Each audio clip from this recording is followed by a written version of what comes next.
أعوذ بالله من الشيطان الرجيم بسم الله الرحمن الرحيم يسألونك عن الأهلة قل هي مواقيت للناس والحج وليس البر بأن تأتوا البيوت من ظهورها ولكن البر من اتقى وأتوا البيوت من أبوابها واتقوا الله لعلكم تفلحون وقاتلوا في سبيل الله الذين يقاتلونكم ولا تعتدوا إن الله لا يحب المعتدين.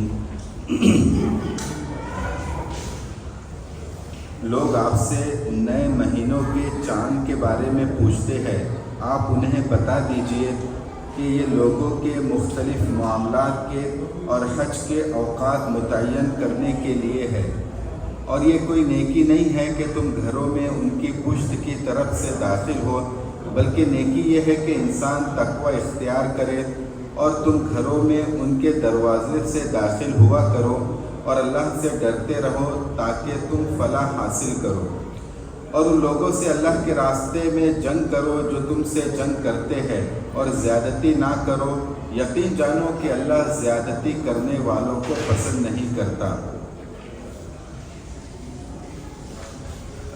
یہ میں نے آپ کے سامنے سورہ بقرہ کی آیت نمبر 189 آیت سے 190 آیت تک تلاوت کی اور اس کا لفظی ترجمہ پیش کیا۔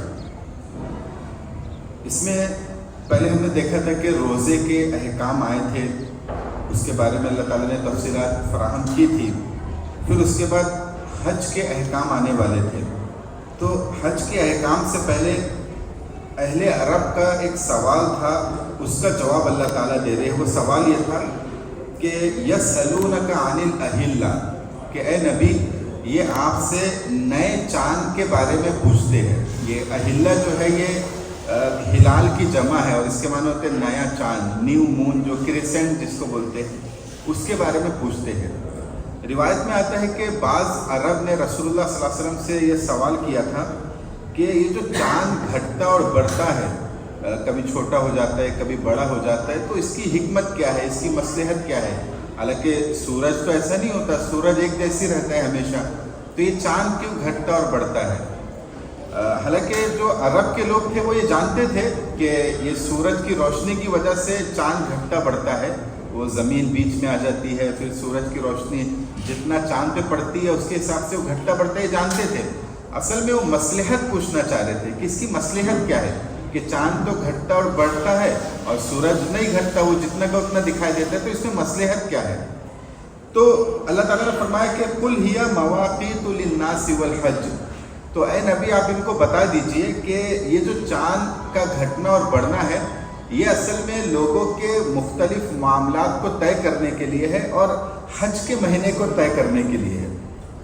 اس لیے کہ جو چاند گھٹتا اور بڑھتا ہے اس سے مہینہ متعین ہوتا ہے کہ ایک چاند نکلا تو پھر پتہ چلتا ہے کہ مہینہ شروع ہو گیا۔ تو اب حج جو ہوتا ہے وہ ذوالحجہ کے مہینے میں ہوتا ہے، تو جب چاند گھٹتا اور بڑھتا ہے تو جب ہم کو مہینوں کا پتہ چلتا ہے تو پھر ہم کو حج کا بھی پتہ چل جاتا ہے کہ ہاں ذوالحجہ کا مہینہ آ گیا، اب 9 تاریخ کو حج ہے، وقوف عرفہ ہوگا، تو یہ پتہ چل جاتا ہے۔ اسی طرح اور بھی تاریخ کو طے کرنے کے لیے اور دوسرے چیزوں کو متعین کرنے کے لیے یہ ہم نے نظام بنایا ہے کہ چاند گھٹتا اور بڑھتا ہے۔ اب اس میں عام طور سے 2 چیزیں چاند سے ہم لوگ دیکھتے ہیں، ایک تو حج کا مہینہ دیکھتے ہیں اور دوسرے کچھ مہینے ایسے ہیں جس میں اللہ تعالیٰ نے قتال کو، جہاد کرنے کو، لڑنے کو، جنگ کرنے کو حرام قرار دیا، تو وہ مہینوں کا بھی پتہ چل جاتا ہے کہ ہاں یہ مہینے آگے، وہ 4 مہینے ہیں جن کو اشہر حرم کہا جاتا ہے، تو چاند سے ان کا بھی پتہ چل جاتا ہے کہ یہ مہینے میں اب لڑائی کرنا، جنگ کرنا حرام ہے، جائز نہیں ہے، تو یہ بھی ان کو پتہ چل جاتا ہے۔ تو اب اسی مناسبت سے اللہ تعالیٰ نے دونوں کا تذکرہ کیا، حج کا بھی ذکر کیا اور جو جنگ کا، جہاد کا بھی ذکر کیا، اس کے کچھ احکام اللہ تعالیٰ نے بتائے۔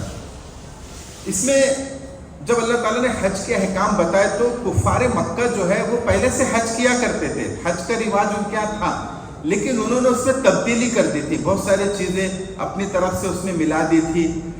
جیسے آج کل آپ دیکھتے ہوں گے اسلام کی تعلیمات مکمل اور واضح ہے، لیکن بہت سے لوگ ہیں جو اپنی طرف سے اس میں ملاوٹ کر دیتے ہیں۔ بہت ساری چیزیں ہمارے سامنے، اس کی مثال دینے کا وقت نہیں ہے، تو اس میں ملاوٹ کر دیتے، اپنی طرف سے ثواب سمجھ کے کوئی چیز کا اضافہ کر دیتے ہیں. تو اسی طرح عرب کے لوگوں نے بھی اس میں اضافہ کر دیا تھا، بہت ساری رسمیں اس میں ملا دی تھی. اس میں ایک رسم یہ تھی کہ جب وہ حج کا احرام باندھ لیتے تھے اور اگر کسی وجہ سے ان کو گھر جانا پڑے تو وہ دروازے سے داخل نہیں ہوتے تھے. وہ سوچتے تھے اب ہم نے حج کا احرام باندھ لیا، اب حج کرنے کے بعد ہی ہم گھر میں داخل ہو سکتے ہیں. تو وہ اگر داخل ہونے کی ضرورت پڑے تو گھر کے پیچھے کے حصے سے وہ گھر میں داخل ہوتے تھے یا کھڑکی سے داخل ہوتے تھے. تو ایک تو اس کی اللہ نے تردید کی کہ وَلَيْسَ الْبِرُّ بِأَن تَأْتُوا الْبُيُوتَ مِن ظُهُورِهَا وَلَكِنْ بِرَّ مَنِ اتَّقَىٰ، کہ یہ کوئی نیکی کی بات نہیں ہے کہ آپ دروازے سے داخل ہو یا کھڑکی سے داخل ہو. اصل نیکی کی چیز تو یہ ہے کہ تم تقوی اختیار کرو، اللہ سے ڈرو، اور پھر اپنے گھر میں اگر ضرورت ہے جانے کی تو آپ دروازے سے جا سکتے ہیں. وَاتَّقُوا اللَّهَ لَعَلَّكُمْ تُفْلِحُونَ، اور اصل تو یہ ہے کہ تم اللہ سے ڈرو تاکہ تم فلاح پاؤ. پھر یہ جزوی ایک رسم کی اصلاح کرنے کے بعد قتال پہ اللہ تعالیٰ آ رہے ہیں. وَقَاتِلُوا فِي سَبِيلِ اللَّهِ الَّذِينَ يُقَاتِلُونَكُمْ وَلَا تَعْتَدُوا إِنَّ اللَّهَ لَا يُحِبُّ الْمُعْتَدِينَ. اس میں اللہ تعالیٰ کہہ رہے کہ اگر جو حرمت کے مہینے ہیں جس میں قتال حرام ہے، اس میں اگر تم کو تو قتال نہیں کرنا ہے، جنگ نہیں کرنا ہے، لیکن اگر کوئی دوسرا تم سے جنگ کرنے پہ آمادہ ہو جائے، تم پہ حملہ کر دے، تو پھر تم بھی اس کے جواب میں جنگ کر سکتے ہو، حملہ کر سکتے ہو. دراصل یہ جو آیت نازل ہوئی اس کا تھوڑا پس منظر یہ ہے کہ رسول اللہ صلی اللہ علیہ وسلم اور آپ کے صحابہ نے عمرہ کا ارادہ کیا اور مکہ کے لیے وہ روانہ ہوئے. تو جب وہ حدیبیہ کے مقام پہ پہنچے تو جو کفار مکہ تھے، مشرکین مکہ تھے، انہوں نے مسلمانوں کو روک دیا کہ تم عمرہ نہیں کر سکتے، مکہ میں داخل نہیں ہو سکتے. اور پھر ان سے ایک معاہدہ ہوا جس کو صلح حدیبیہ کہتے ہیں، ایک ٹریٹی آپس میں سائن ہوا کہ ٹھیک ہے اگلے سال آ کے تم عمرہ کر لینا. تو جب اگلے سال مسلمان عمرہ کرنے جا رہے تھے، اب وہ اشہر حرم بھی تھا، ذی قعدہ کا مہینہ تھا، تو اس میں جنگ کرنا حرام ہے. تو صحابہ کے دل میں خیال آیا کہ اگر اب ہم عمرہ کرنے جا رہے ہیں تو کہیں ایسا نہ ہو کہ جو کفار مکہ دوبارہ ہم سے جنگ کرنے پہ آمادہ ہو جائے اور جو ٹریٹی انہوں نے کی تھی، جو معاہدہ انہوں نے کیا تھا، اس کو توڑ دیں. تو وہ خوف کو ختم کرنے کے لیے اللہ تعالیٰ نے یہ کہا کہ تم ان سے اللہ کے راستے میں جنگ کر سکتے ہو اگر وہ تم سے جنگ کرے. یعنی تم شروعات تم کو نہیں کرنا ہے، اس لیے کہ ایک تو حرم میں بھی جنگ کرنا حرام ہے اور دوسرا اشہر حرم بھی ہے، ذی قعدہ کا مہینہ ہے. لیکن اگر وہ تم پہ حملہ کرتے ہیں، وہ تم سے جنگ کرتے ہیں، تو پھر تم جنگ کرو. اور لیکن اس میں یہ کہ زیادتی نہ کرو، اللہ تعالیٰ زیادتی کرنے والوں کو پسند نہیں کرتا. پھر آگے اللہ نے کہا وَاقْتُلُوهُمْ حَيْثُ ثَقِفْتُمُوهُمْ وَأَخْرِجُوهُمْ مِنْ حَيْثُ أَخْرَجُوكُمْ وَالْفِتْنَةُ أَشَدُّ مِنَ الْقَتْلِ وَلَا تُقَاتِلُوهُمْ عِنْدَ الْمَسْجِدِ الْحَرَامِ حَتَّى يُقَاتِلُوكُمْ فِيهِ فَإِنْ قَاتَلُوكُمْ فَاقْتُلُوهُمْ كَذَلِكَ جَزَاءُ الْكَافِرِينَ. اب جب یہ لوگ عہد توڑ کر، جو عہد انہوں نے کیا تھا وہ توڑ کر اگر تم سے جنگ کرتے تو پھر تم بھی جنگ کرو، پھر ایسا کرو کہ ان کو جہاں دیکھو وہاں قتل کرو. یعنی جہاں بھی یہ ملے ان کو قتل کرو اور ان کو وہاں سے نکال دو جہاں سے انہوں نے تم کو نکالا. یعنی مکہ میں پہلے مسلمان رہتے تھے، رسول اللہ صلی اللہ علیہ وسلم رہتے تھے، لیکن جب وہ اسلام انہوں نے قبول کیا تو انہوں نے ظلم تشدد ان کے اوپر کیا. تپتی ریت پر ان کو لٹا دیا جاتا تھا، اسلام چھوڑنے کے لیے تشدد کیا جاتا تھا، وائلنس کیا جاتا تھا. تو جس طرح انہوں نے تم کو مکہ سے نکالا، اس طرح تم بھی ان کو نکال دو. اگر یہ جنگ کرے، اگر جنگ نہیں کرتے تو آپ جا کے عمرہ کر لو، لیکن جنگ کرے تو. اور پھر اب کسی کے ذہن میں خیال آتا ہے یہ اللہ تعالیٰ نے کیسے کہہ دیا کہ جہاں پاؤ وہاں قتل کرو، یعنی جو جہاں ملے، جو مکہ کا کفار مکہ ان کو قتل کرو. تو اللہ نے آگے اس کی وجہ بتائی وَالْفِتْنَةُ أَشَدُّ مِنَ الْقَتْلِ، اس لیے کہ جو فتنہ یہ لوگ پھیلا رہے ہیں یہ قتل سے زیادہ سنگین گناہ ہے. اور فتنہ کا بہت وسیع مفہوم ہے. اگر قرآن مجید میں دیکھیں تو بہت ہماگیر مفہوم اس کا ہے، اور قرآن میں خود مختلف معنی میں فتنے کا استعمال ہوا ہے. جیسے ہم بھی اردو میں بھی فتنے کا استعمال کرتے ہیں کہ بہت فتنہ پھیلاتا ہے. تو یہاں پر جو فتنے کے معنی ہے وہ ظلم تشدد ہے. یعنی انہوں نے تم کو اسلام لانے سے روکا، اسلام پر چلنے سے روکا، اس وجہ سے تم پہ ظلم تشدد کیا کہ تم اسلام لے کر آ گئے، توحید کو ماننے والے ہو گئے. تو ان کی یہ حرکت ان کو قتل کرنے سے زیادہ سنگین تھی. اور چونکہ یہ باز نہیں آ رہے، پھر عہد توڑ کے پھر تم سے اگر لڑیں گے تو پھر یہ فتنہ ہے اور یہ قتل سے زیادہ سنگین گناہ ہے، اس لیے ان کو قتل کرنا ہے. اب یہ جو آیت ہے کہ جہاں پاؤ وہاں قتل کرو ان کافروں کو، یہ آیتوں کو لے کے آج ہمارے ملک میں بھی بہت سارے ہمارے جو غیر مسلم بھائی ہیں ان میں بھی بہت سے لوگ یہ کہتے ہیں کہ دیکھو قرآن میں کہا گیا کہ کافروں کو جہاں پاؤ وہاں قتل کرو، اور وہ ایک پروپیگنڈا کرتے ہیں۔ ایک صاحب نے قرآن کی 24 آیتیں اس طرح کی جو آیتیں ہیں اس کو نکال کے کتاب بھی لکھی، وہ ایک پنڈت ہے انہوں نے لکھی کہ دیکھو یہ 24 آیتوں میں کہا جا رہا ہے کہ کافروں کو جہاں پاؤ وہاں قتل کرو، حالانکہ اس کا پس منظر کچھ اور ہے کہ بھائی مکہ کے لوگوں سے ایک ٹریٹی ہو گئی، ایک معاہدہ ہو گیا، اب اگلے سال یہ لوگ عمرہ کرنے جا رہے ہیں، اس کے بعد اگر وہ معاہدہ توڑ کر جنگ کرتے تو پھر ظاہر سی بات ہے اب ان کو تو چھوڑا نہیں جائے گا۔ یہ تو آج کے دور میں بھی اگر جو جنگ کے اصول ہے، اگر یہاں پہ سیز فائر ہو جائے، جنگ بندی ہو جائے اور دوبارہ کوئی اس کو توڑ دے تو پھر ظاہر سی بات ہے اس پر دوبارہ حملہ کیا جاتا ہے، اور یہ ہر کوئی اس کو قبول کرے گا، ہر ذہن اس کو مانے گا۔ تو اگر کفار مکہ نے ٹریٹی عہد توڑ دیا، وہ سیز فائر ختم کر دیا، تو پھر تم ان کو مار سکتے ہو۔ تو یہ اس بیک گراؤنڈ میں یہ آیت ہے، لیکن اس کو یہ کہا جاتا ہے کہ تمام کافروں کے لیے یہ ہے کہ کافروں کو جہاں پاؤ وہاں قتل کرو، تو یہ غلط بات ہے، یہ اس بیک گراؤنڈ میں یہ آیت ہے۔ اس لیے قرآن مجید کو اس کے بیک گراؤنڈ میں، اس کے پس منظر میں سمجھنا چاہیے۔ قرآن کی آیت، قرآن تو قیامت تک کے لیے، لیکن اس کے پس منظر میں اس کو سمجھنا، یہ نہیں کہ کوئی بھی کافر ملا اس کو قتل کر دو، جہاں پاؤ وہاں قتل کرو، یہ ان کے لیے نہیں ہے، یہ کفار مکہ کے لیے تھا اور انہوں نے ویسی حرکت کی تھی۔ اگر کسی بھی صاحب انصاف انسان کو آپ یہ بتائیں گے تو وہ بھی اس بات کو قبول کرے گا کہ ہاں صحیح ہے، جب وہ وعدہ بھی توڑ رہے ہیں، جب وہ ظلم تشدد بھی کر رہے ہیں، بے گناہ لوگوں کو ستا رہے، تو ظاہر سی بات ہے ان کو تو سزا دی جائیں گی۔ تو یہ اس پس منظر میں یہ آیت ہے۔ وَلَا تُقَاتِلُوهُمْ عِنْدَ الْمَسْجِدِ الْحَرَامِ حَتَّى يُقَاتِلُوكُمْ فِيهِ، اور پھر اللہ تعالیٰ کہہ رہے کہ مسجد حرام کے پاس جنگ مت کرو، لیکن اگر وہ جنگ کرتے تو پھر تم بھی کر سکتے ہو، اور یہی کافروں کا یہی بدلہ ہے کہ ان سے جنگ کی جائے، ان کو ختم کیا جائے، اور اگر وہ رک جاتے ہیں، باز آ جاتے ہیں، تو اللہ تعالیٰ غفور رحیم ہے، تم بھی ان سے پھر لڑو مت۔ پھر آگے اللہ نے جہاد کے ایک دوسرا مقصد بتایا، وَقَاتِلُوهُمْ حَتَّى لَا تَكُونَ فِتْنَةٌ وَيَكُونَ الدِّينُ لِلَّهِ فَإِنِ انتَهُوا فَلَا عُدْوَانَ إِلَّا عَلَى الظَّالِمِينَ۔ اور پھر اللہ کہہ رہے کہ ان سے اس وقت تک قتال کرو کہ فتنہ ختم ہو جائے، فتنہ باقی نہ رہے، اور یہاں پر صرف اللہ کا دین باقی رہ جائے۔ اب یہ ایک دوسرا حکم ہے کہ جزیرۃ العرب میں، جو جزیرۃ العرب ہے، جو مکہ مدینہ جو حرم کا علاقہ ہے، اب یہاں پر تم اتنا ان سے جنگ کرو، اتنا جہاد کرو کہ اب یہاں پر کوئی غیر مسلم باقی نہ رہے، صرف مسلمان باقی رہے۔ اب آپ دیکھیے یہ جو مکہ کا علاقہ تھا، یہ اصل میں اللہ تعالیٰ نے جو بسایا تھا، ابراہیم علیہ السلام کے ذریعے بسایا تھا اس کو۔ پہلے یہ سنسان علاقہ تھا، کوئی یہاں نہیں رہتا تھا، اور اللہ تعالیٰ نے اس کو توحید کا مرکز بنایا تھا۔ حضرت ابراہیم علیہ السلام اور حضرت اسماعیل علیہ السلام نے یہاں پر کعبہ تعمیر کیا، اور کعبہ کا تعمیر ہونے کا مقصد یہ بتایا کہ توحید کی علامت ہے، یہاں پر ایک خدا کی عبادت کی جائے گی۔ لیکن وقت گزرتا گیا، اور پھر مکہ کے لوگوں نے وہ کعبہ کے اندر بہت سارے بت رکھ دیے، خود کعبہ کے اندر 360 بت رکھے ہوئے تھے، اور بھی دوسری جگہ انہوں نے بت نصب کر دیے، جو اسٹیچو لگا دیے، اور بتوں کی پوجا کرنے لگے۔ تو کعبہ کی جو حیثیت تھی کہ یہاں پہ توحید کو مانا جائے، ایک اللہ کی عبادت کی جائے، وہ لوگ بہت سارے خداؤں کی عبادت کرنے لگے، تو انہوں نے اس کی حیثیت کو بدل دیا۔ اور رسول اللہ صلی اللہ علیہ وسلم کی جو بعثت ہوئی، جو آپ کو بھیجا گیا، اس کا ایک مقصد یہ تھا کہ جو جزیرۃ العرب ہے، جو عرب کا علاقہ ہے، مکہ اور جہاں پہ حضور نے ہجرت کی، مدینہ کا علاقہ، اس کو بت پرستی سے پاک کر دیا جائے۔ تو جزیرۃ العرب کا جو معاملہ ہے یہ دوسری جگہ سے مختلف ہے۔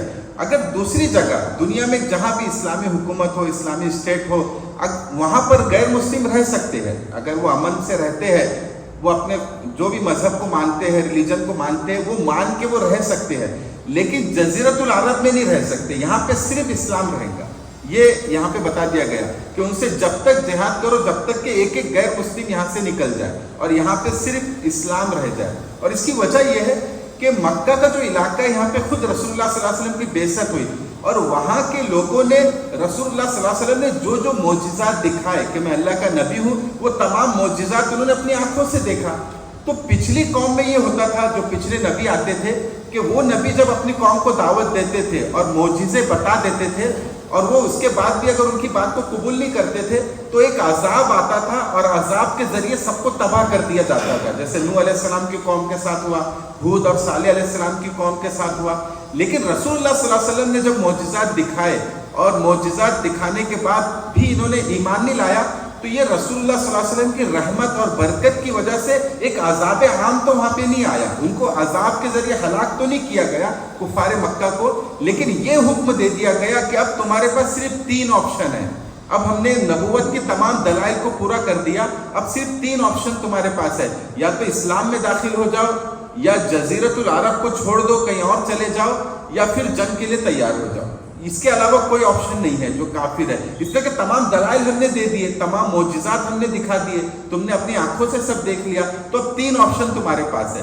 تو جزیرت العرب میں تو اب کوئی غیر مسلم نہیں رہ سکتا، وہ توحید کا ایک وہاں پہ جو کعبہ ہے وہ اس کی حیثیت توحید کی ہے، وہاں پر صرف ایک خدا کو پوجا جائے گا، ایک خدا کی عبادت کی جائے گی۔ اس لیے حضور نے فرمایا کہ جب تک یعنی جنگ کرو جب تک کہ جزیرت العرب میں 2 دن باقی نہ رہے، صرف 1 دن باقی رہ جائے، اللہ کا دن۔ ہاں دوسری جگہ اگر کوئی اسلامی اسٹیٹ ہے وہاں پہ اگر کوئی غیر مسلم رہنا چاہے وہ رہ سکتا ہے، وہ اپنی عبادت کر سکتا ہے، اس کو امان بھی دیا جائے گا، لیکن جزیرت العرب میں وہ نہیں رہیں گے۔ تو یہاں پہ بھی اللہ تعالیٰ نے فتنہ کا لفظ استعمال کیا، لیکن یہاں فتنہ کے معنی کفر اور شرک کے ہے، جیسے میں نے بتایا کہ الگ الگ معنی میں استعمال ہوا ہے۔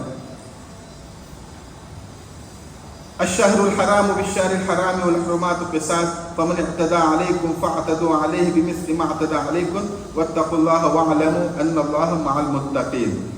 اور پھر اللہ کرے یہ کہ جو اشہر حرم جو ہے، جیسے کہ پہلے آیا کہ اس میں جنگ کرنا حرام ہے، لیکن اشہر حرم کے اندر بھی قصاص لاگو ہوتا ہے۔ قصاص مطلب اگر وہ تم سے جنگ کر رہے تو تم بھی ان سے جنگ کر سکتے ہو، لیکن تم اتنا ہی ان کے ساتھ زیادتی کرو جتنا انہوں نے کی، اس سے زیادہ تم کو بھی نہیں کرنا چاہیے، اور اللہ سے ڈرتے رہو، اللہ تعالیٰ متقیوں کے ساتھ ہے۔ وَأَنفِقُوا فِي سَبِيلِ اللَّهِ وَلَا تُلْقُوا بِأَيْدِيكُمْ إِلَى التَّهْلُكَةِ وَأَحْسِنُوا إِنَّ اللَّهَ يُحِبُّ الْمُحْسِنِينَ، اور اللہ کے راستے میں خرچ کرو اور اپنی جان کو ہلاکت میں مت ڈالو۔ اب یہاں پہ ایک جہاد کا جو حکم آ رہا ہے اس کے بعد اللہ کہہ رہے کہ اللہ کے راستے میں خرچ کرو، اس کا مطلب یہ کہ جہاد میں جو مال لگتا ہے، جہاد کرنے میں جو اسباب لگتے ہیں، وسائل لگتے ہیں، اس میں تم بھی لگاؤ اور اپنے آپ کو ہلاکت میں مت ڈالو۔ ایک عام مراد تو یہ لیا جاتا ہے کہ بھائی اسلام میں خودکشی کرنا حرام ہے، سوسائڈ کرنا حرام ہے، اس لیے کہ جان یہ اللہ کی طرف سے ہے، تو اس لیے سوسائڈ نہیں کی جا سکتی۔ جب اللہ کی طرف سے آپ کا موت کا وقت آئے گا جب بھی آپ کی موت لی جائیں گی، آپ اپنے سے جان نہیں دے سکتی، یہ حرام ہے۔ اور دوسرا ایک مطلب یہ ہے کہ جب تم جہاد نہیں کرو گے، اس سے بھاگو گے، اس میں اپنا مال خرچ نہیں کرو گے، تو ظاہر سی بات ہے دشمن تمہارے اوپر قابض آ جائیں گا، اور جب دشمن تمہارے اوپر قابض آئیں گا تو پھر تم کو ہلاک کرے گا، تم کو معاف تو نہیں کرے گا، وہ بھی تم سے نفرت کرتا ہے، وہ بھی تم کو مٹانا چاہتا ہے۔ تو اس لیے اگر تم یہ کوشش نہیں کرو گے جو اللہ کا حکم ہے، تو پھر یہ ہے کہ دشمن تم کو ہلاک کر دے گا، تو یہ بھی ایک طرح سے ہلاکت میں ڈالنا ہو گیا۔ تو جیسے کہ میں نے بتایا کہ یہ جو جہاد کی جو آیتیں ہیں، جو قتل کرنے کی آیتیں، اس کا ایک پس منظر ہوتا ہے، وہ پس منظر میں، وہ بیک گراؤنڈ میں ہی ہم کو اس کو سمجھنا ہے۔ یہ نہیں کہ ہر جگہ ہم جہاد کریں، ہر جگہ کافروں کو مارے، ایسا نہیں ہے۔ جو معاہدہ اگر ہوا، معاہدہ اگر توڑتا ہے، اور آج کے دور میں بھی اس کو ایکسیپٹ کیا جاتا ہے کہ بھائی اس سے جنگ کی جاتی ہے، تو اس کو آیت کے پس منظر میں سمجھنا چاہیے۔ آج کل جہاد کے لفظ کو بہت بدنام کر دیا گیا، حالانکہ یہ بہت اچھی چیز ہے۔ اگر اس کو کوئی سمجھ لے، اس کا کانسیپٹ سمجھ لے، تو وہ کہیں گا یہ تو بہت اچھی چیز ہے۔ اور جن لوگوں نے غیر مسلموں نے بھی اس کو سمجھا ہے، انہوں نے اس کی تعریف کی ہے، اس کو اپریشیٹ کیا کہ یہ بہت اچھی چیز ہے، کیونکہ ظاہر سی بات ہے یہ ضروری ہو جاتا ہے بعض مرتبہ فتنہ پر، جو فتنہ پھیلانے والے لوگ ہیں، جو انسانیت کو تکلیف دینے والے لوگ ہیں، ان سے لڑنا، ان کو ختم کرنا یہ ضروری ہو جاتا ہے۔ تو اس لیے اس کو پس منظر میں سمجھنا چاہیے جو بھی جہاد کی آیتیں ہیں۔ اب اس کے بعد حج کے کچھ احکام بتائے جا رہے ہیں۔ وَأَتِمُّوا الْحَجَّ وَالْعُمْرَةَ لِلَّهِ فَإِنْ أُحْصِرْتُمْ فَمَا اسْتَيْسَرَ مِنَ الْهَدْيِ وَلَا تَحْلِقُوا رُؤُوسَكُمْ حَتَّى يَبْلُغَ الْهَدْيُ مَحِلَّهُ فَمَنْ كَانَ مِنْكُمْ مَرِيضًا أَوْ بِهِ أَذًى مِنْ رَأْسِهِ فَفِدْيَةٌ مِنْ صِيَامٍ أَوْ صَدَقَةٍ أَوْ نُسُكٍ۔ اب اس میں کہہ رہے کہ اللہ تعالیٰ جب تم حج اور عمرے کا احرام باندھ لو تو پھر اس کو پورا کرو، یعنی اگر کسی نے احرام باندھ لیا عمرہ کے ارادے سے یا حج کے ارادے سے، تو اب اس کے اوپر واجب ہو گیا کہ اب وہ حج کو مکمل کر کے ہی احرام کھول سکتا ہے. اب احرام وہ کھول نہیں سکتا بنا حج کرے یا عمرہ کرے جس کا بھی اس نے ارادہ کیا. لیکن اگر کسی نے احرام باندھ لیا اور مکہ جانے سے اس کو روک دیا گیا، جیسے صحابہ رسول اللہ صلی اللہ علیہ وسلم کے ساتھ ہوا، صحابہ کے ساتھ ہوا کہ حدیبیہ کے مقام پر کفار مکہ نے ان کو روک دیا کہ اب آپ آگے نہیں آ سکتے، حالانکہ وہ احرام باندھ چکے تھے. تو اگر کسی نے روک دیا اب تم مکہ نہیں جا سکتی یا کوئی رکاوٹ پیش آ گئی مکہ جانے میں، تو پھر تم ایسا کرو کہ جو جانور قربانی کا تم نے لائے ہے وہ قربانی کر دو اور پھر اپنے سروں کو منڈوا لو اور احرام کھول دو. اس لیے کہ احرام کھولنے کے لیے سر کو منڈوانا ہوتا ہے، تو یہ تم کر سکتے ہو. لیکن بس یہ کرو کہ جو جانور ہے جس کو ذبح کر رہے کوشش کرو کہ وہ حدود حرم میں ذبح ہو. اب اگر ایک انسان نے میقات سے احرام باندھا اور کسی وجہ سے وہ مکہ نہیں جا سکتا ہے تو اب اس کو چاہیے کہ ایک جانور حدود حرم میں قربان کرے. تو وہ ایسا کر سکتا ہے کہ کوئی اگر حدود حرم میں رہتا ہے تو اس کو متعین کر دے کہ بھائی میری طرف سے تم کوئی جانور ذبح کر دو. جب وہ جانور ذبح کر دے تو پھر یہاں پہ تم اپنا سر منڈوا کے احرام کھول سکتے ہو. اور یہ تو ہوا کہ بھائی آپ نے کو کسی نے روک دیا یا کوئی مشکل پیش آ گئی. اب اس میں ایک اور بتا رہے کہ اگر کوئی مریض ہو گیا، بیمار ہو گیا، احرام باندھ لیا لیکن بیمار ہو گیا، یا اس کے سر میں کوئی بیماری آ گئی جس کی وجہ سے اس کو سر منڈوانا پڑے. جیسے ایک صحابی کے بارے میں آتا ہے کہ جب انہوں نے احرام باندھا تو اچانک ان کے سروں میں بہت ساری جوئیں ہو گئی اور ان کو بہت تکلیف ہونے لگی. تو رسول اللہ صلی اللہ علیہ وسلم نے کہا کہ تم اس آیت پہ عمل کر لو، مطلب سر منڈوا لو. تو وہ بھی سر منڈوا سکتا ہے، حالانکہ احرام میں سر منڈوانا جائز نہیں ہے لیکن وہ منڈوا سکتا ہے. اور پھر اس کا فدیہ دے دے. فدیہ یہ ہے کہ روزہ رکھ لے یا صدقہ کر دے یا قربانی کر دے. تو 3 دن کے روزے رکھ لے یا 6 مسکینوں کو صدقہ فطر کے برابر صدقہ کر دے یا پھر کوئی بکری یا بکرے کی جانور کی قربانی کر دے، بکری کی قربانی کر دے. فَإِذَا أَمِنْتُمْ فَمَنْ تَمَتَّعَ بِالْعُمْرَةِ إِلَى الْحَجِّ فَمَا اسْتَيْسَرَ مِنَ الْهَدْيِ فَمَنْ لَمْ يَجِدْ فَصِيَامُ 3 أَيَّامٍ فِي الْحَجِّ و7 إِذَا رَجَعْتُمْ تِلْكَ 10 كَامِلَةٌ ذَلِكَ لِمَنْ لَمْ يَكُنْ أَهْلُهُ حَاضِرِ الْمَسْجِدِ الْحَرَامِ وَاتَّقُوا اللَّهَ وَاعْلَمُوا أَنَّ اللَّهَ شَدِيدُ الْعِقَابِ. اب پھر اللہ کہہ رہے کہ اگر جب تم نے احرام باندھ لیا اور امن کے ساتھ اب تم مکہ جا رہے ہو، یعنی اب کوئی رکاوٹ بھی نہیں ہے، کوئی بیماری بھی نہیں ہے، تو پھر اس میں یہ ہے کہ جب انسان حج کے لیے جاتا ہے تو عام طور سے 3 طرح کے حج ہوتے ہیں. آپ کو اس کا علم بھی ہوگا. ایک حج افراد ہوتا ہے. حج افراد یہ ہے کہ صرف انسان حج کی نیت سے احرام باندھے، تو اس کو کہتے ہیں حج افراد. اور 2 حج ایسے ہوتے ہیں جس میں عمرہ اور حج دونوں کو جمع کیا جاتا ہے. ایک ہوتا ہے حج قران. قران یہ ہوتا ہے کہ انسان جب احرام باندھے تو عمرہ اور حج دونوں کی نیت کرے کہ میں جاؤں گا، پہلے عمرہ کروں گا، پھر احرام کو باقی رکھوں گا، احرام کی حالت میں رہوں گا اور پھر حج کر کے احرام کھولوں گا. تو عمرہ اور حج دونوں کی نیت کرے. اور ایک ہوتا ہے حج تمتع جو عام طور سے ہندوستان کے لوگ کرتے ہیں. حج تمتع یہ ہے کہ یہاں سے آپ حج کا احرام نہ باندھیں بلکہ عمرہ کا احرام باندھیں اور وہاں جا کے عمرہ کرے اور عمرہ کرنے کے بعد احرام کھول لے اور پھر جب حج کے ایام شروع ہو پھر دوبارہ وہاں سے میقات پہ جا کے حج کا وہاں سے جو بھی ہے حج کا احرام باندھے. اس کو کہتے ہیں حج تمتع. تو یہ 3 طرح کے حج ہیں.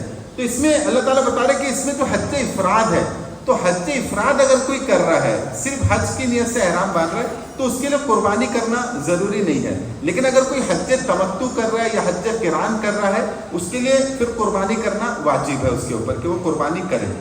اور اگر کوئی قربانی نہیں کر سکتا، مطلب پیسے نہیں ہے یا جو بھی وجہ ہے قربانی نہیں کر سکتا، تو پھر اس کے لیے ہے کہ وہ 10 روزے رکھے.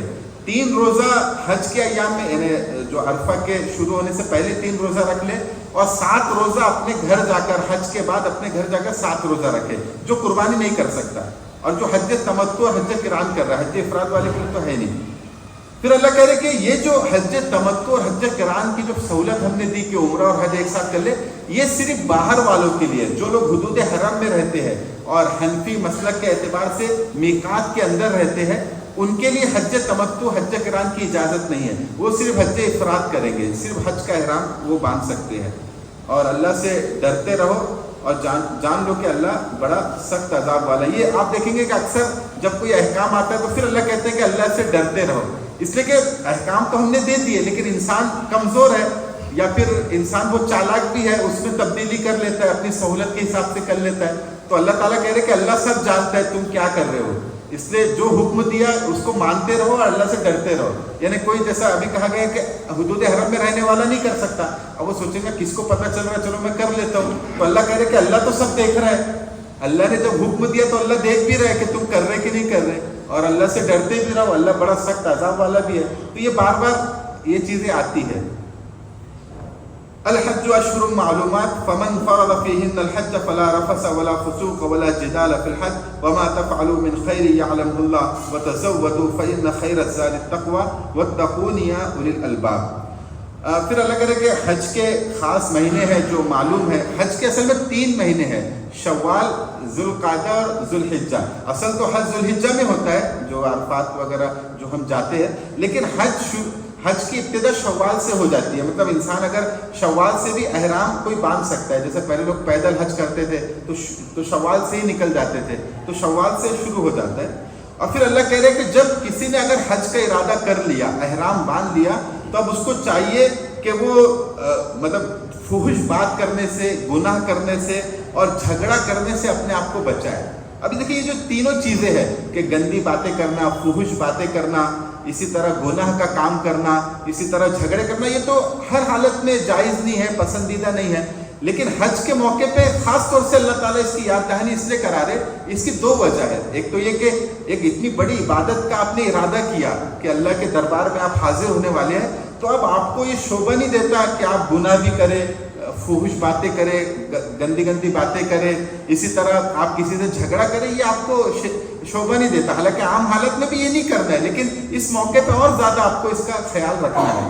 اور دوسری وجہ یہ ہے کہ عام طور سے ساری دنیا سے لوگ حج کرنے آتے ہیں, تو اب بھیڑ بھاڑ ہوتی ہے, تو بھیڑ بھاڑ میں کیا ہوتا ہے, انسان کی طبیعت کے خلاف چیزیں پیش آ جاتی ہے. بھائی کوئی کس مزاج کا ہے, کوئی کس مزاج کا ہے, پھر انسان کو پوری سہولت وہاں نہیں مل پاتی, جیسا گھر میں جو سہولت ملتی ہے وہاں نہیں مل پاتی ہے, بھیڑ بھاڑ ہے, سب کی سہولت کا خیال نہیں رکھا جاتا. تو اب یہاں پر انسان کی طبیعت میں ایک چڑچڑا پن پیدا ہو جاتا ہے, اور پھر چڑچڑا پن کی وجہ سے وہ چھوٹی چھوٹی بات پہ جھگڑا کرنا اس کا شروع کر دیتا ہے. تو اس سے خاص طور سے اللہ نے کہا کہ دیکھو یہاں پہ تھوڑی سی انکمفرٹیبل تم رہو گے, تھوڑی سی تکلیف پیش آئیں گی, اس لیے کہ بھیڑ بھاڑ بھی ہے, تو تم تھوڑا صبر کر لینا, جھگڑا مت کرنا, برداشت کر لینا. اگر کوئی ناگوار بات پیش آ جائے, تمہاری طبیعت کے خلاف بات پیش آ جائے, تو اس سے الگ سے اللہ نے اس کا ذکر کیا. حالانکہ عام حالت میں بھی یہ نہیں کرنا ہے, لیکن حج کے موقع پہ ہو سکتا ہے ہو جائے بھیڑ بھاڑ کی وجہ سے, تو تم بچنا اس سے. وما تفعلوا من خیر یعلم اللہ. اور یہ ایک اچھی بات اللہ نے کہی کہ جو بھی تم خیر کا کام کرو گے اللہ اس کو جانتا ہے. یعنی حج کے موقع پہ بس اچھے کام میں لگ جانا, کسی کو دیکھنے نہیں یہ بھیڑ کیا کر رہی ہے, بھیڑ کہاں جا رہی, کوئی شاپنگ کر رہا ہے, کوئی مارکیٹ میں جا رہا ہے تو بھائی میں بھی مارکیٹ میں جاؤں, نہیں, تم اچھے کام میں لگ جانا, کیونکہ اتنا برکت والا موقع ہے, اتنا اچھا تم کو ٹائم ہم نے دیا. اب اس کو تلاوت قرآن میں, دعا میں, طواف میں, اچھے کاموں میں اس کو لگانا, اس سے کہ یہی تمہارے کام آئے گا. اب دوسرے لوگ اگر ٹائم پاس کر رہے ہیں, گپ شپ کر رہے ہیں, اپنا وقت برباد کر رہے ہیں, آپ ان کو چھوڑ دو, آپ اپنا اچھے کام کرتے رہنا. اور پھر اللہ نے کہا کہ جب تم حج کو جاؤ تو کچھ زیادہ راہ بھی ساتھ رکھ لیا کرو, کھانے پینے کی چیزیں, کیونکہ پہلے پیدل حج ہوتا تھا. تو بخاری شریف کی ایک حدیث سے معلوم ہوتا ہے کہ بعض لوگ جب حج کو جاتے تھے تو وہ سوچتے تھے کہ بھئی ہم اللہ کے گھر جا رہے ہیں, تو اللہ کے گھر ہم جا رہے ہیں تو کھانے پینے کا سامان رکھنا یہ توکل کے خلاف ہے. یعنی گویا کہ اللہ کی توہین ہوگی, وہ ایسا سمجھتے تھے. جیسا آج ہم کسی کے گھر اگر مہمان بن کے جائیں تو ہم کھانے کی چیز نہیں لے کے جاتے, بھائی اس کی توہین ہو جائے گی, وہ خود ہم کو انتظام کر کے دیں گا. کسی کے گھر اگر ہم جا رہے ہیں تو ناشتے وغیرہ کا انتظام وہ کرے گا. تو اس طرح سے یہ سمجھتے تھے کہ ہم اللہ کے گھر جا رہے ہیں, تو پھر کھانے پینے کی چیزیں رکھنا یہ توکل کے خلاف ہے. تو اللہ تعالیٰ نے اس کو منع کیا کہ نہیں, آپ کو کھانے پینے کی چیزیں ساتھ میں رکھنا ہے. اس لیے کہ ہوتا یہ تھا کہ لوگ کھانے پینے کی چیزیں رکھتے نہیں تھے. اب لمبا سفر ہے, پیدل سفر کرنا ہے, اب راستے میں بھوک لگی, پیاس لگی, تو پھر وہ دوسروں سے ان کو مانگنا پڑتا تھا. تو دوسروں سے مانگنا یہ بھی کوئی پسندیدہ چیز نہیں ہے اسلام میں. تو اس لیے اللہ نے کہا کہ ساتھ میں رکھو. اس سے پتہ چلا کہ بھائی عام طور سے لوگ توکل کو ایسا بیان کرتے ہیں کہ بھائی توکل یہ ہے کہ بس اللہ پہ بھروسہ کرو. حالانکہ یہ توکل کی صحیح ڈیفینیشن نہیں ہے. توکل اصل یہ ہے کہ آپ اسباب کو اختیار کرنے کے بعد یہ یقین رکھو کہ یہ جو اسباب میں نے اختیار کیے ہیں اس میں اصل تاثیر نہیں ہے, اصل کرنے والی ذات اللہ کی ہے, لیکن اسباب کو آپ کو اختیار کرنا ہے. اس لیے کہ دنیا دارالاسباب ہے, دنیا میں کوئی میریکل اور کوئی معجزہ ہر وقت نہیں ہوگا. آپ کو تو اسباب اختیار کرنا ہے. کوئی یہ سوچے کہ میں کھانا نہیں کھاتا, پیٹ بھرنے والا تو اللہ کی ذات ہے, اللہ پیٹ بھر دے گا, نہیں, ایسا نہیں ہوگا. آپ کو کھانا کھانا ہوگا, آپ بیمار ہو گئے، میں دوا نہیں کھاتا، بھائی شفا دینا تو اللہ کے ہاتھ میں، اللہ شفا دے گا، میں دوا نہیں کھاتا، نہیں، آپ کو دوا لینی پڑیں گی، لیکن بھروسہ آپ کو دوا پہ نہیں کرنا ہے، آپ کو کہنا ہے کہ اللہ نے اس دوا میں شفا رکھی، اس سے میں اچھا ہوا۔ اسباب کا تو آپ کو اختیار کرنا ہے، دنیا دار الاسباب ہے۔ تو یہ توکل کی صحیح ڈیفینیشن نہیں ہے کہ بھائی اسباب کو اختیار مت کرو، بس اللہ پہ بھروسہ کر لو، نہیں، اسباب کو اختیار کرو، اس کے بعد اللہ پہ بھروسہ کرو۔ اس کی ایک صاحب نے بہت اچھی مثال دی کہ جیسے روایت میں آتا ہے کہ حضرت عیسیٰ علیہ السلام قیامت کے قریب آسمان سے اتریں گے، اور دمشق کی جو جامع مسجد ہے وہاں کا ایک ستون ہے، اس پر وہ اتریں گے، پھر وہاں جب وہ آ جائیں گے تو پھر ان کو سیڑھی دی جائیں گی، پھر سیڑھی سے وہ نیچے اتریں گے۔ تو انہوں نے بہت اچھا اس سے نکتہ نکالا کہ دیکھیے عیسیٰ علیہ السلام آسمانوں پر ہے، کہاں پر ہے ہم کو نہیں پتہ، لیکن اوپر ہے۔ اب ان کو آسمانوں سے دمشق کی جو جامع مسجد میں لایا جائے گا، وہاں کے جو ایک ممبر ہے، ستون ہے، اس پہ لایا جائے گا، تو یہ کون لائیں گے؟ ان کو فرشتے لائیں گے، کیونکہ وہ تو اپنے سے نہیں آ سکتے، فرشتے لائیں گے۔ اب فرشتے ان کو لائیں گے اور ستون پہ رکھ دیں گے۔ اب پھر جو نیچے مسلمان ہوں گے وہ پہچان لیں گے کہ عیسیٰ علیہ السلام ہے، پھر وہ سیڑھی لگائیں گے، وہ سیڑھی سے اتریں گے۔ اب آپ بتائیے، آسمان سے فرشتوں نے یہاں تک لائے، تو کیا فرشتے ان کو زمین تک نہیں لا سکتے تھے؟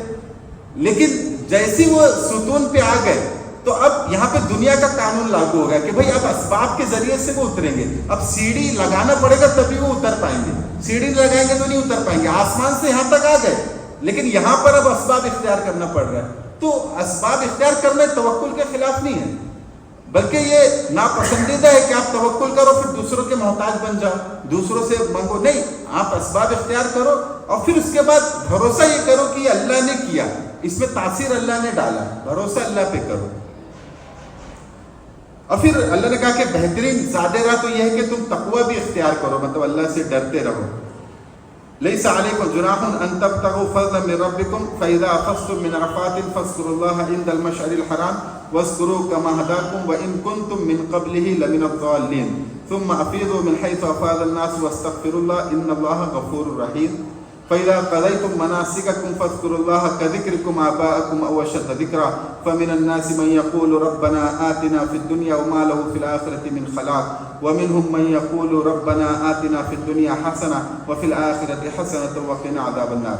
اب یہاں پر ایک اور چیز کا اللہ ذکر کر رہے کہ جو کفار مکہ تھے جب وہ حج کرتے تھے تو اس میں وہ دو چیزیں کرتے تھے، ایک تو تجارت وغیرہ بھی کر لیتے تھے، مطلب باہر سے کوئی حج کرنے آیا تو ساتھ میں سامان بھی لا لیتے تھے اور وہاں پہ فروخت کرتے تھے، مارکیٹ مینا میں لگا کرتا تھا اور وہ مارکیٹ میں فروخت کرتے تھے سامان، یعنی حج کے ساتھ ساتھ تجارت بزنس بھی کر لیا کرتے تھے۔ اور دوسری چیز یہ کرتے تھے کہ جب مینا میں جمع ہوتے تھے تو وہاں پہ بازار لگتا تھا، تو وہاں پر ایک مشاعرے کی مجلس بھی لگتی تھی جس میں لوگ اپنے شعر سنایا کرتے تھے، تو اس میں لوگ اپنے باپ دادا کی بڑائی بیان کرتے تھے، ہمارے دادا ایسے تھے، ہمارے پردادا ایسے تھے، وہ کرا کرتے تھے۔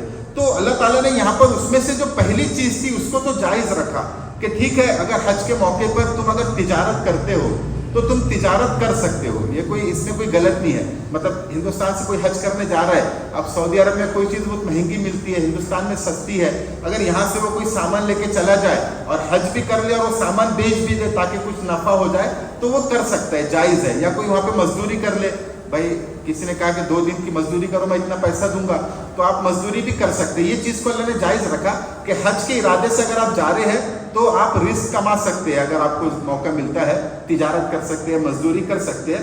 لیکن دوسری چیز کو اللہ نے منع کر دیا کہ جو تم اپنے باپ دادا کا ذکر کرتے، اللہ نے کہا کہ اللہ کا ذکر کرو، یہ مینا میں اللہ کا ذکر کرنا۔ تو اس میں اللہ تعالیٰ ایک تو پہلے فرمایا کہ جب عرفات سے تم مشعر حرام کی طرف جاؤ، مشعر حرام مزدلفہ میں ایک جگہ ہے، تو وہاں جاؤ تو وہاں بھی اللہ کا ذکر کرو اور ایسا ذکر کرو جیسے کہ اللہ نے تم کو بتایا ہے، اور جبکہ اس سے پہلے تم گمراہی میں تھے مطلب یعنی اپنے بڑوں کا ذکر کرتے تھے، اپنے باپ دادا کا ذکر کرتے تھے، حالانکہ تم کو اللہ کا ذکر کرنا چاہیے۔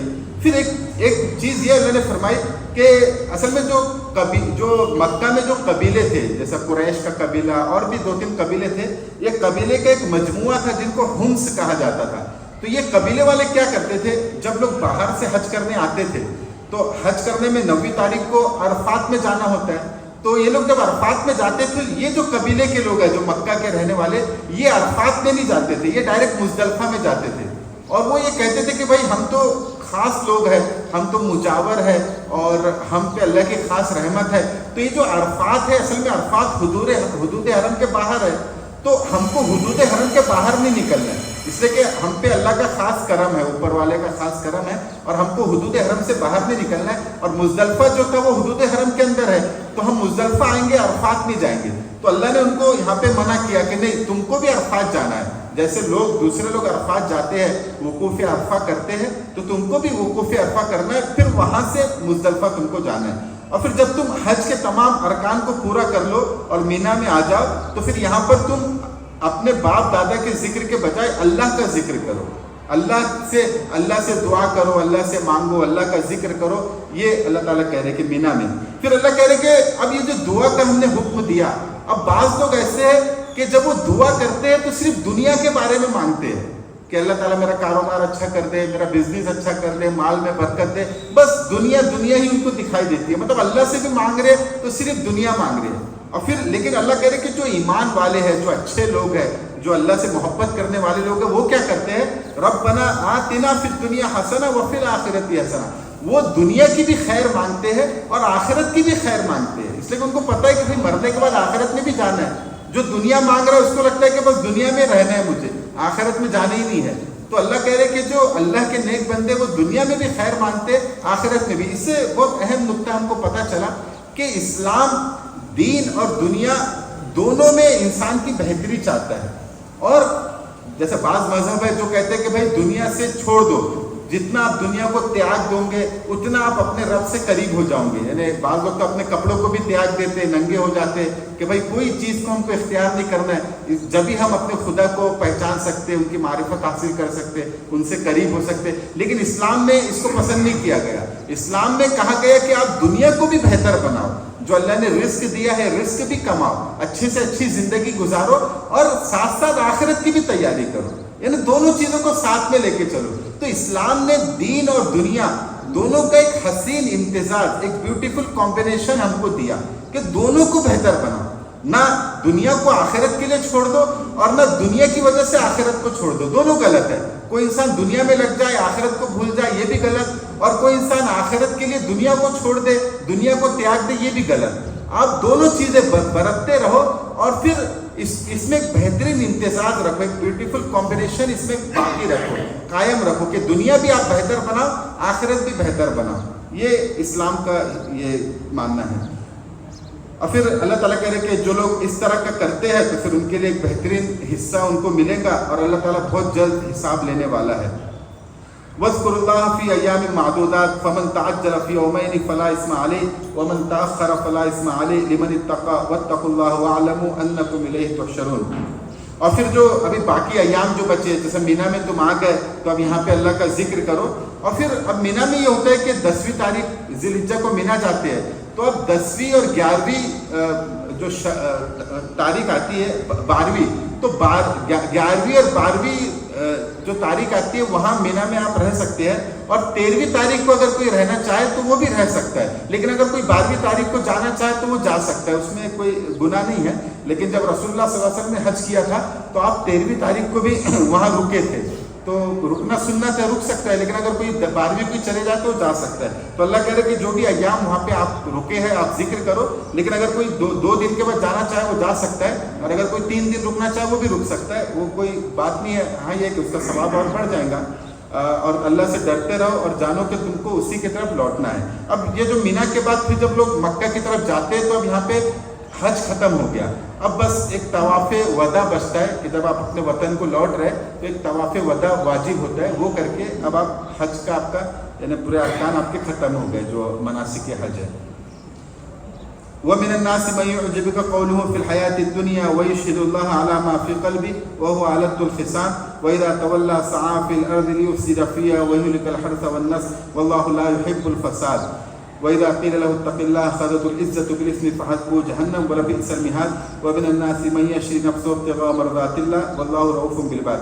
اب یہاں پہ اللہ تعالیٰ ایک منافق جو لوگ ہوتے ہیں ان کی ایک حرکت کا ذکر کر رہے ہیں اور ایمان والوں کی بھی ایک صفت کا ذکر کر رہے ہیں. کہ منافق جو ہوتے ہیں وہ بہت جب مسلمانوں کے پاس آتے ہیں تو بہت چکنی چوپڑی باتیں کرتے ہیں، بہلانے کی باتیں کرتے ہیں، لیکن بعد میں یہ مسلمانوں سے نفرت کرتے ہیں اور ان کو نقصان پہنچانے کے در پہ ہوتے ہیں۔ اور خاص طور سے یہاں پہ ایک شخص تھا جس کا نام اخنس بن شریک تھا، تو وہ منافق تھا، وہ رسول اللہ صلی اللہ علیہ وسلم کی خدمت میں آیا اور اس نے بہت چکنی چوپڑی باتیں کی کہ میں آپ کے ساتھ ہوں، میں مسلمانوں کا بہت خیر خواہ ہوں، اور اللہ کو گواہ بنا کر کہا کہ میں اسلام میں مکمل طور سے داخل ہو گیا۔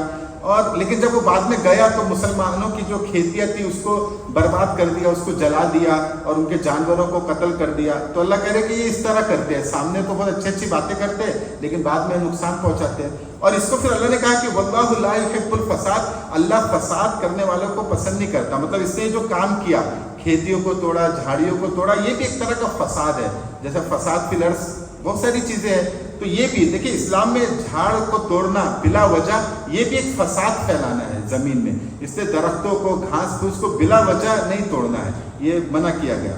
اور پھر کہا کہ جب ان کو کہا جاتا ہے کہ بھائی تم یہ غلط کام کر رہے ہو، جب ایمان لائے تو پورے کے پورے اسلام میں آ جاؤ، تو یہ اپنے غرور میں، اپنی نخوت میں اور بڑھ جاتے ہیں اور گناہ کرتے ہیں، اور پھر ان کا ٹھکانہ جو ہے وہ جہنم ہے۔ تو یہاں پہ مسلمانوں کو سبق ملا کہ ٹھیک ہے انسان کمزور ہے، اس سے گناہ ہو جاتا ہے، غلطی ہو جاتی ہے، تو اگر کوئی انسان تم کو غلطی پر متوجہ کرے کہ بھئی دیکھو تم سے غلطی ہو رہی ہے، یا خود انسان کو احساس ہو جائے، تو انسان کو چاہیے کہ یہاں پہ تکبر نہ کرے کہ نہیں مجھے جو کرنا ہے میں کروں گا، میرا اور میرے اللہ کا معاملہ ہے، تم بیچ میں مت بولے، نہیں، بلکہ غلطی کا اعتراف کر لے کہ ہاں مجھ سے غلطی ہوئی، اس پہ ندامت کا اظہار کرے اور اللہ سے توبہ کر لے۔ اس لیے کہ جو منافق لوگ ہیں یہ لوگ کیا کرتے ہیں، جب غلطی ہوتی ہے تو اور اس پہ اکڑ جاتے ہیں اور ڈٹ جاتے ہیں کہ اور ہم غلطی کریں گے، تم کو جو کرنا ہے کر لو۔ نہیں، ایمان والے کی صفت یہ ہونی چاہیے کہ اگر غلطی ہو جائے، غلطی ہو سکتی ہے، گناہ ہو جائے، اور اگر کوئی متوجہ آپ کو کر رہا ہے، کوئی بتا رہا ہے کہ بھائی دیکھو آپ سے غلطی ہو رہی ہے، تو اس کو قبول کرے، اس کا اعتراف کرے اور اس سے بچنے کی کوشش کرے۔ اور پھر ایمان والوں کی ایک صفت اللہ بتا رہے کہ ایمان والے تو یہ ہے کہ جنہوں نے اللہ کی خوشنودی کے لیے اپنے مال، اپنے جان کو، اپنے مال کو انہوں نے بیچ دیا، اور اللہ تعالیٰ اپنے بندوں پر بہت مہربان ہے۔ یا ایھا الذین آمنوا ادخلوا فی السلم کافۃ ولا تتبعوا خطوات الشیطان انہ لکم عدو مبین۔ اے ایمان والو، پورے کے پورے اسلام میں داخل ہو جاؤ اور شیطان کی اتباع مت کرو، وہ تمہارا کھلا دشمن ہے۔ اب یہاں پہ مسلمانوں سے مطالبہ کیا جا رہا ہے کہ اے مسلمانوں، اب تم جب ایمان لا چکے ہو، جب تم نے اللہ کو ایک مان لیا، رسول اللہ صلی اللہ علیہ وسلم کی نبوت کو مان لیا، تو اب تمہارا کام یہ ہے کہ آپ پورے کے پورے اسلام میں داخل ہو جاؤ۔ یہ نہیں کہ کچھ چیزیں اسلام کی مانو، کچھ چیز نہیں مانو۔ اب اسلام میں داخل ہونے سے دونوں چیز مراد ہے کہ ایمان میں بھی پورے کے پورے داخل ہو جاؤ، اور اسلام کے جو اعمال ہے، جو تعلیمات ہے، اس کو بھی پورا کا پورا اختیار کرو، پورا اس پہ عمل کرو۔ یعنی جو اللہ کی طرف سے حکم آ رہا ہے، ایک تو اس پہ یقین رکھو کہ اس میں کوئی نہ کوئی حکمت ہوگی۔ یہ نہیں کہ بھائی یہ حکم اگر میری عقل میں آئے گا تو میں مانوں گا، عقل میں نہیں آئے گا تو نہیں مانوں گا، اگر سائنس سے اس کی بینیفٹ ثابت ہوگا تو مانوں گا، نہیں ثابت ہوگا تو نہیں مانوں گا۔ نہیں، جب آپ ایمان لے کر آ گئے، جو اللہ اس کے رسول کا حکم ہے، بس آپ اس کو بے چو چرا آپ کو ماننا ہے۔ جو بھی حکم ہے، چاہے اس کی حکمت آپ کو سمجھ میں آتی ہو یا نہ سمجھ میں آتی ہو، ایک تو اس پر ایمان بھی لانا ہے کہ اللہ کی طرف سے اگر یہ ہے تو پھر میں اس پر ایمان لاتا ہوں، چاہے اس کی حکمت سمجھ میں آتی ہو چاہے نہ سمجھ میں آتی ہو۔ جیسے آج کا جو ماڈرن دور ہے، جو ہمارا ایجوکیشن سسٹم ہے، جو آج کے جو تھاٹ پروسیس جو چل رہا ہے، اس میں ہر وہ چیز کی یہ لوگ مخالفت کر رہے ہیں جو اسلام میں جس کا حکم دیا گیا، کیونکہ انہوں نے ایک ایسا ذہن لوگوں کا بنا دیا کہ ہر وہ چیز بری لگتی ہے جس کا اسلام نے حکم دیا۔ تو ہمیں ان کے پروپیگنڈے کا شکار نہیں ہونا ہے، ہمیں دھوکے بھی نہیں آنا ہے، ہمیں تو یہ سمجھنا ہے کہ اللہ اس کے رسول کا اگر حکم ہے تو پھر چاہے پوری دنیا اس کو غلط سمجھے، میں اس کو مانوں گا، میرا ایمان اس کے اوپر ہے۔ یہ ہے پورا کا پورا اسلام میں داخل ہونا، اور عمل بھی پورا کا پورا کرنا۔ یہ نہیں کہ نماز عبادات کا تو ہم اہتمام کر لے، معاملات کو چھوڑ دے کہ بھائی دھوکہ دے لوگوں کو، جھوٹ بولے، گھر میں بد اخلاقی سے پیش آئے۔ یہ نہیں، اگر آپ کی عبادات اچھی ہے تو معاملات بھی آپ کے اچھے ہونا چاہیے، آپ کے اخلاق بھی اچھے ہونے چاہیے۔ بعض لوگ معاملات میں تو بڑے اچھے ہوتے ہیں، بڑے نرم بات کرتے ہیں، لیکن عبادات میں کمزور ہوتے ہیں، جمعہ کے دن نماز پڑھنے آ گئے یا وہ بھی نہیں پڑھا، تو یہ بھی نہیں۔ معاملات اگر اچھے ہیں تو عبادات بھی اچھی ہونی چاہیے۔ یعنی پورا کا پورا جو پیکیج ہے اسلام کا، وہ پورا پیکیج تم کو قبول کرنا ہے اور اس پہ عمل کرنا ہے، تو اس طرح سے اسلام میں داخل ہونا ہے۔ اور شیطان کی اتباع مت کرو کا مطلب یہ ہے